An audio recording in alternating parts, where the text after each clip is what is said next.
shiny man.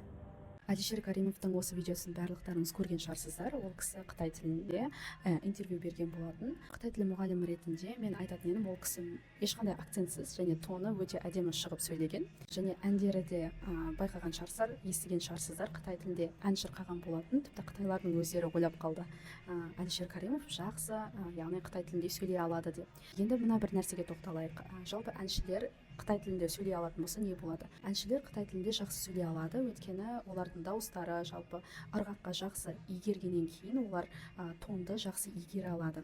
Және олардың ауыз қуысы жай адамнан қарағанда жаттыққан болады, яғни бүкіл ауыз қуысы бұлшық еттері жақсы жұмыс істегендіктен кейін олар тек қана Қытай тілінде ғана емес, ағылшын, француз, кез келген тілде олар жақсы сөйлей алады, достар. Егер де достар сіздер Қытай тіліне қызығушылықтарыңыз бар болатын болса, менің арнама тіркеліп, Қытай тілі туралы курсты біле аласыздар.